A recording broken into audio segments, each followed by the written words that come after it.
कार्यक्रम में उपस्थित चौहान समाज के गार्जियन, माताएं, बहनें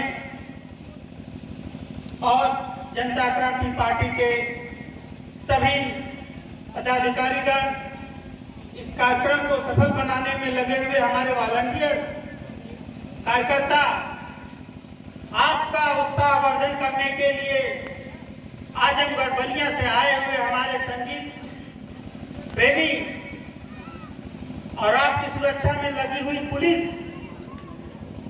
सभी का मैं अभिवादन करता हूं। समय बहुत कम है, मुझे भी बहुत समय कम है, मुझे भी वापस जाना है इलाहाबाद। इस कार्यक्रम का उद्देश्य मैं केवल एक लाइन में आप लोगों को बता देना चाहता हूं कि आप उस समाज से आ रहे हैं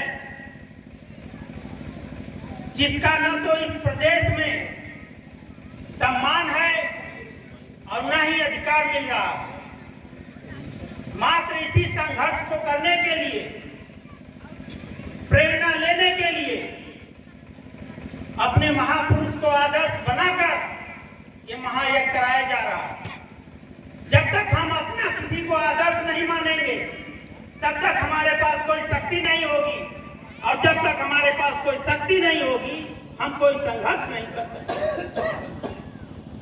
तो आपसे इतना ही कहना है कि आपके सम्मान और स्वाभिमान को पाने के लिए आपने महायज्ञ किया।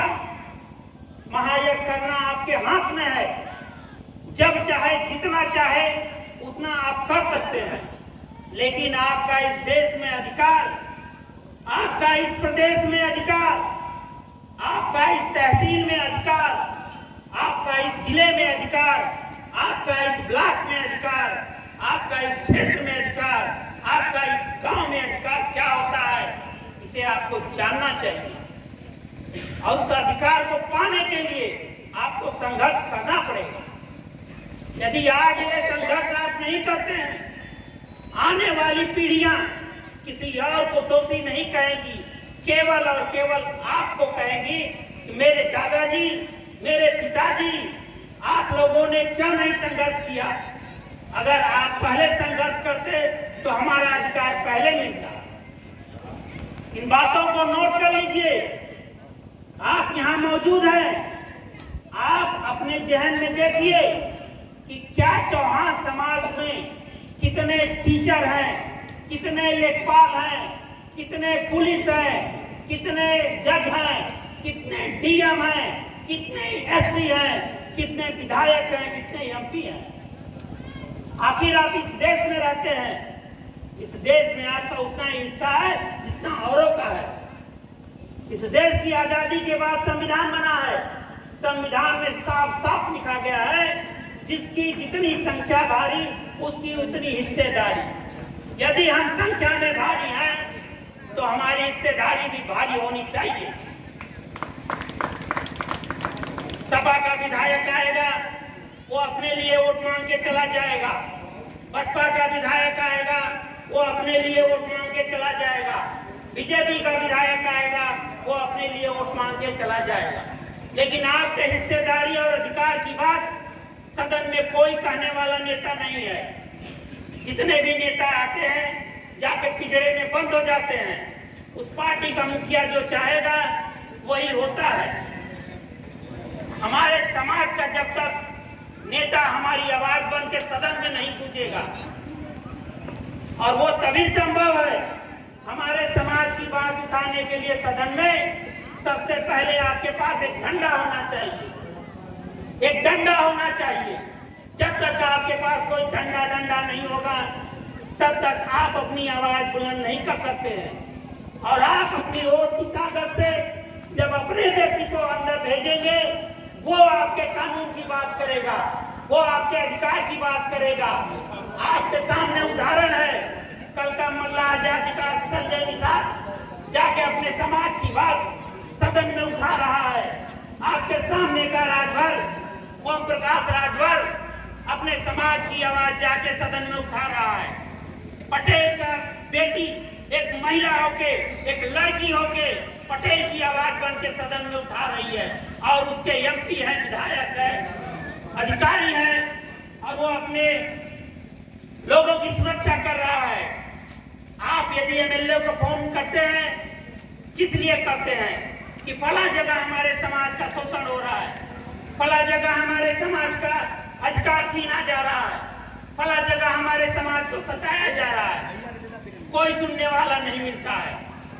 जब तक आपके समाज का कोई दमदार व्यक्ति आपके लिए आवाज नहीं बनेगा, आपका इसी तरह शोषण होगा, और इतना शोषण कर दिया जाएगा कि आप इतने पीछे हो जाएंगे, इतने पीछे हो जाएंगे, जैसा कि अभी एक माननीय नेताजी ने बताया कि जैसे आप 20 साल पीछे थे, 20 साल बाद भी आज भी आप पीछे हैं, इसी तरह 100 साल बीत जाएंगे, आप पीछे के पीछे रह जाएंगे।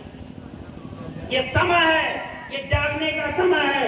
यदि आज आप नहीं जागते हैं तो कल और भी दिन बुरे हो सकते हैं। इसी देश में, इसी समाज में, इसी जिले में अन्य लोग, हमारी बहन बेटियां, माताएं आई हैं, क्या इसमें से कितनी कोई टीचर है, कोई आंगनबाड़ी है, कोई मिडवाइफ है? कोई नहीं है। कोई लड़की चौहान की पुलिस में है? नहीं है। कोई लड़की जज बनी? नहीं है। कोई लड़की डॉक्टर बनी? नहीं है। कोई इंजीनियर बनी? नहीं है। आखिर हम इसी देश में रह रहे हैं।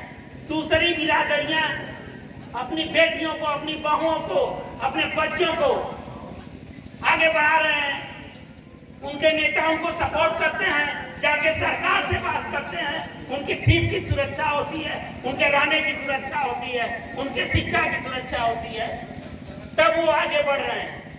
हम केवल वोट दे रहे हैं इस देश में, हमें भी अपना अधिकार चाहिए। तो आज ये संकल्प लीजिए कि हम अपने झंडे और डंडे के साथ, मजबूती के साथ जुड़े रहेंगे।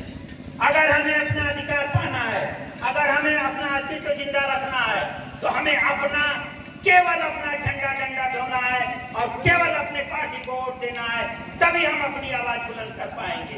और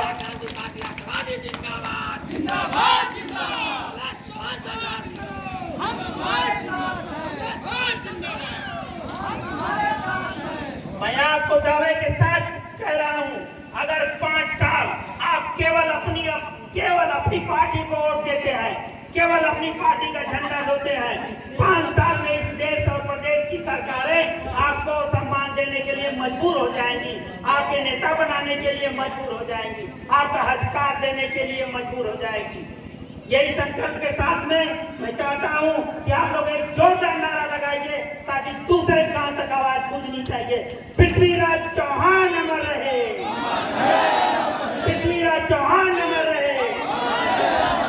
जय हिंद, जय भारत, जय जनता। बहुत बहुत धन्यवाद। और माननीय राष्ट्रीय अध्यक्ष जी का इसके बाद संबोधन होगा। यदि आप लोग की अनुमति हो तो समाज की जो मिशन गीत गायक कलाकार है, आप लोग के सम्मान